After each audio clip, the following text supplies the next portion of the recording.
Why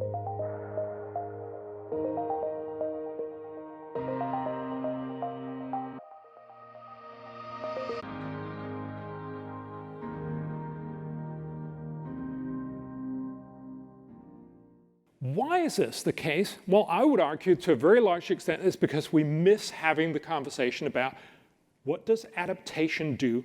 What does the fact that we get richer do? So I'm going to show you a graph here. This is from the best data that we have from the International Disaster Database. From the 1920s until today, if we look at all the deaths that have been caused by global warming, remember, sorry, by weather-related deaths. Remember that the world has probably increased about fourfold over this period. What do you think this will look like? How many people used to die in the old times and how many people die today? If you think into the sort of standard terminology of global warming is bringing us all to the portals of hell kind of thing, you'd imagine that this would be going up. You'd be incredibly wrong. Actually, what we've seen is that we have gone from a world where about 500,000 people died on average every year because of weather-related disasters to now about 20,000 people, despite the fact that we've quadrupled global population. The individual risk of dying from weather-related factors has dropped 99%. This has very little to do with global warming. It's actually possible that global warming has made it worse all over, but it's everything to do with the fact that we're much more resilient because we're much richer. And that's not just the US, that's everywhere. So this is one thing that we miss, the resilience. The other thing that we miss is the fact that we adapt to many of these things. Let me show you one of these, it's one of the very, very well-cited papers on flooding because you look at what is the impact if we don't and if we do adapt. And it's actually also one of the things that popped up in many books when they look at what happens if we don't adapt. So let me look at what, over the century, how many people will get flooded. Right now, we estimate about 3 million people are being flooded every year. That has a cost on average about $14 billion, or about 0.016% of GDP. What happens as global warming keeps increasing, and so we get a sea level rise, not mostly because of Arctic or Antarctic melting, but simply because of water, like everything else, expands when temperatures rises, we are going to see a sea level rise. What happens if we assume that we do nothing? So let's look at the worst case warming, that is the worst case that we can imagine, the highest population, that is the most people that will get affected, and the lowest GDP growth, so that is the least adaptive world. If we take all of these worst case scenarios and then look at what will happen if we don't adapt, we will see a lot of people starting getting flooded every year. This is not very surprising. We're going to see sea level rise 2.5 feet, or about 70, 80 centimeters of sea level rise by the end of the century. If all of our dikes, if everything of our infrastructure are kept at the same pace as where it is right now, we're not increasing any of our dikes, obviously we're going to see a lot more people being flooded. By 2100, this study shows, and this is very similar, it's an average of a lot of different models and a lot of different assumptions behind this, so it gives very much the same thing as everybody else shows. We'll end up seeing about 329 million people flooded every year. It'll have a huge impact. It'll cost $17 trillion in costs, so that's almost 5% of GDP in this fairly low GDP world. That's obviously, oh, and I just gave away the point, right? But that's obviously a terrible, terrible outcome. But it's also a phenomenally unrealistic outcome. It's in a world where we assume everybody's just going to sit back and say, wow, the water keeps rising. If I keep standing here, I'm going to drown, bloop, bloop, right, in 100 years. That's not how it works, right? What actually happens is that even moderately wealthy societies build higher dikes, for instance. And so if you have adaptation, and they show actually that almost every country, almost everywhere will have complete adaptation, we'll actually see fewer people being flooded. We will see about a $37 billion cost, so an increase, but that's mostly because we got richer. It's actually a lower percentage of GDP, and there will be an extra dike cost of about $40 billion a year. The point is, the first number, the 329 million people, the $17 trillion in cost, those are the numbers you read about in the papers because they generate clicks. And they are true in that very academic sense that if we did nothing, that would be what happens. But of course, we don't live in that world where we do nothing. We actually live in a world where people are reasonably smart, and so they will actually get to a point where this is a better world. Even though we have much higher sea levels, so almost 3 feet of sea level rise, we'll actually have much fewer people being flooded. We'll have almost the same amount of damage overall in this very, very poor world. In the richer world, we'll actually have a lower impact overall. The simple point here is we're talking about very, very small fractions. We're talking about 0.01% of GDP. This is not what's going to matter dramatically by the end of the century. And this is in general true, and that's why I think it's incredibly important to recognize, and this is data, or the other one was obviously a model. If you look at the global cost of climate change, so all weather-related damages, we only have good data from about 1990. So if you look at that, that's actually been declining, not increasing. If you thought, and certainly that's the impression we get from all the media, you think that things are getting worse and worse. Actually, the data seems to indicate that's exactly wrong. We're seeing lower costs from global weather disasters, not increasing costs. There's a lot of ways you can massage those numbers, and there's a lot of ways and we can get back to that in the Q&A, but it fundamentally shows us we're being misled in this conversation. So that's one part of it. I want to sort of get you to understand that things are not this end of the world kind of thing. It's a problem, yes. But the other part is then, it's still a problem. Why the hell don't we just fix it? And one obvious way of fixing it is stop using all that fossil fuel. Well, the problem with getting rid of fossil fuels is it's a lot harder than what most people believe. This is how much energy we got, and this is from the International Energy Agency. This is the last number we have from 2017. So in 2017, we got 0.27% of all our energy from solar. And we got about 0.67% from wind, and all the rest came from other energy. We have this understanding and this sense that, oh my God, solar and wind is taking over the world. No, it's not. Actually, if you look at, and let me show you this, I think this is a very telling graph, but if you look at what has happened since 1800, and what's going to likely happen up till 2100 with renewables. We used to be an almost entirely renewably focused world. We used 94% of our energy came from renewables back in 1800. The next 170 years, we spent getting rid of renewables, right? We were trying to get off renewables. And actually, the last 50 years, we have pretty much had a stable 13–14% of renewables for the last half century. Almost all of this, remember, is wood.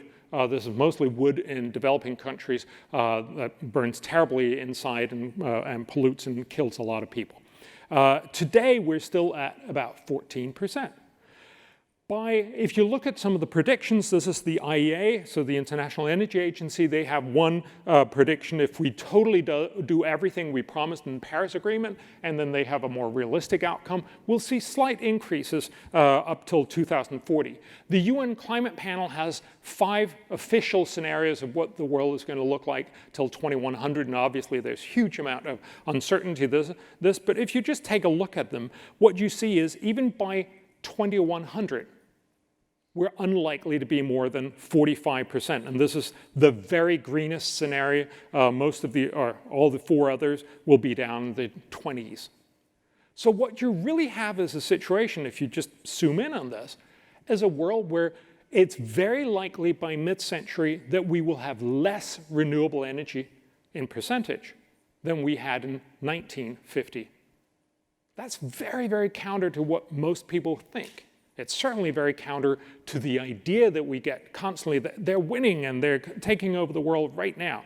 The point here is we've spent the last 2 centuries getting rid of renewables, and we're not likely to get back. And certainly not in any way, as most people like to say, oh, we're going to go to 100% in 2030. No, that's just not going to happen. That's fantasy. Or as Al Gore's climate advisor, Jim Hansen, the guy who actually started the global warming worry back in 1988, says, it's like believing in the tooth fairy or the Easter bunny. Sorry, those are very idiomatic American references. So the third thing to realize, so it is a problem. It's not the end of the world. We are not just going to get rid of fossil fuels because it'd be nice to do that. It's actually very unlikely we're going to do that. So we got to recognize that the current set of policies that we've looked at are not really working. So, in Rio in 1992, we promised to cut carbon emissions for the rich world. We didn't do that. In Kyoto, we did the same thing. We pretty much didn't do that. Now we promised in Paris, and everybody's saying, oh, Paris is going to solve the whole problem. No, it's not. It'll have a tiny impact. And again, let me just walk you through this. And I'm going to use the UN's own climate model. Now, they have some big supercomputer models that run for like days. I can't afford to run those. It'll also be totally useless because they have these very small models that are very easy to run that you can actually go online running. The EPA has supported them, and the European Environment Agency has supported them, and they've been used in all the climate models since 1990. It's called MAGIC, and it's one of the most used models. So if you just take, and so I'm going to show you over here is our emissions, and over here I'm going to show you the temperature. So if you look at, these are our emissions historically, we know those, right? So what do we expect will happen if we don't do anything? Well, there are lots of different business as usual scenarios. I'm using the one that UNEP, so the UN Environmental Protection Agency, uses. A lot of people have about the same business as usual scenario. So if you run the world with this, so you just simply input, these are the CO2, and remember, these are all CO2 equivalents, so they also include all the other greenhouse gases, and actually it matters a little bit, but not very much, how exactly you do that. If you run this through the model, you get this temperature graph. So basically you can see, all right, the temperature that we're going to see by the end of the century is going to be almost 4 degrees temperature rise, or about 7 degrees Fahrenheit temperature rise from pre-industrial times. So now we have our baseline. What did we actually promise in the Paris Agreement?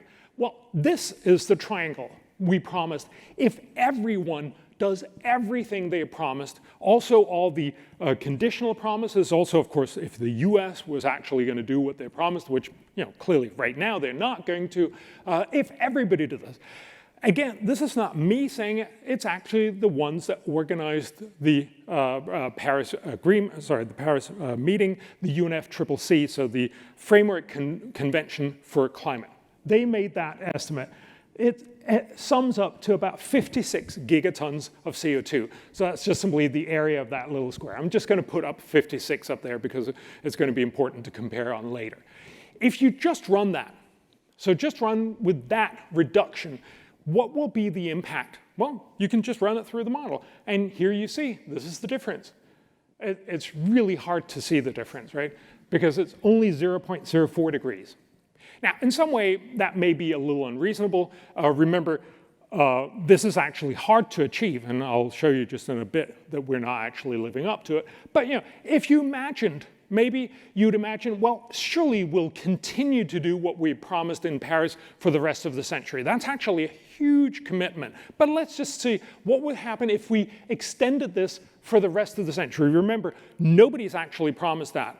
The US was very specific, so Obama was very specific. They were promising one thing for 2025 and nothing else. And most other countries have only promised these very, very specific up to 2030. But if we extended the Paris promise, that would be 540 gigatons of CO2 cuts. What would that result in? Well, we can run this in our model, and we actually end up with a 0.18 degree temperature reduction. That's something, but not very much. So remember, the dramatically increased Paris Agreement would deliver very, very little. Now, this is what most media told you that Paris had achieved. This is what the Climate Action Tracker was suggesting would be the outcome of Paris. It's a little weird, right, that this is what the nations actually promised. And remember, the little 56 up there was the absolute maximum of what they promised. But still, all the media told us that we'd actually promised about 3,000 gigatons of CO2 cuts. This is, to put it charitably, is an exaggeration, right? If you run this, you actually get a much, much lower temperature graph, and that's what comes out with, that was also what you saw widely reported, that we've actually promised to cut about 1.1 degrees. We're still somewhat away from the 2-degree target, but we're doing pretty well. And then, of course, this is what you need to get to 2 degrees, and that's, of course, not even what people are talking about anymore, but the 2-degree target will require us to cut 6,000 gigatons. My point here is simply to show you, oh, and that gives you this temperature graph. My point here is simply to show to you that we have promised incredibly little, and everybody says, yay, we solved this problem. And if you extend it dramatically, it's still very, very little. If you extend it enormously, like the 3,000 gigatons, you can sort of make it sound like something, but then it's also a little unclear whether it's just wishful thinking, and it's nowhere near what nations are actually claiming they promised, namely the 2 degrees. To put it very bluntly, what we see here is that the actual Paris promises is less than 1% of what nations are saying they're going to do. It's a little bit like somebody going on a diet and eating a salad and saying, yay, success. Right? Well, no, that's not actually how that works. So the reality here is we have done very, very little, even if we do the maximum of Paris. But of course, the truth is we're doing nothing of the sort of Paris. So this is one new paper from Nature that basically said all major nations are not living up to their Paris Agreement. So there's another new paper out just 3 months ago, I believe, that showed that of all the 157 nations that have actually signed up to the Paris Agreement, only 17 are living up to them. And most of them are like Samoa and Algeria and other countries that basically didn't promise anything. So it's not very hard to live up to that. So the problem here is not only are we not going to succeed, but we're not even living up to the things that we have promised that are not going to get us very far. At the same time, they have huge costs. So Paris will probably cost, I should just show you, this is again is the International Energy Agency that shows what are the costs of subsidies to renewables. They're huge. So we're probably, this is for wind, onshore, offshore, bioenergy, solar, and others. This is for the world. So right now, we're spending about $150 billion a year, and we're likely to keep increasing that. That's a good example of how everybody will tell you, oh, solar and wind and everybody else is very close to being competitive. Well, they're clearly not, because if they were, we would actually have to subsidize them less and less. We're not. We're subsidizing more and more. Just to give you a sense of proportion, over the next 22 years until 2040, we're likely to be subsidizing these at the tune of almost $6 trillion. The point here is, again, that for very little impact, so we're likely to see solar and wind to go to perhaps 4% of total energy by 2040, we will have to spend a huge amount of money. And so that's why cutting carbon emissions is generally seen as very expensive for a wide variety of reasons, but fundamentally because if you have to cut carbon emissions, you basically have to tell the economy to do something with more expensive inputs. And that typically reduces your GDP growth slightly. One way of showing this, and this obviously is just a correlation, but this is built into all the models. If you look at GDP growth versus CO2 growth, there's a very strong correlation. And that's the simple point of saying, if you want to cut emissions, you probably also end up cutting your growth rate. Not to the point where you can't grow, but you will grow slightly less than what you would otherwise have done.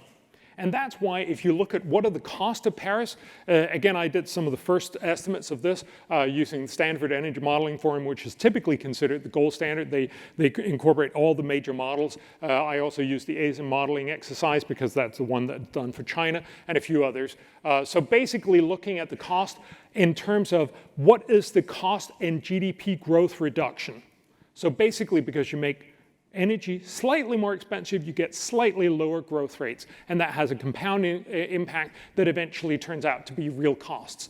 If you look at those costs, and remember, there's not been done any official modeling of what is the cost of Paris, which is also a little weird given that this is the costliest treaty ever signed in human history. It's probably about 4 times costlier than the Versailles Treaty, where Germany had to pay war reparations to the other combatants, and that's per year.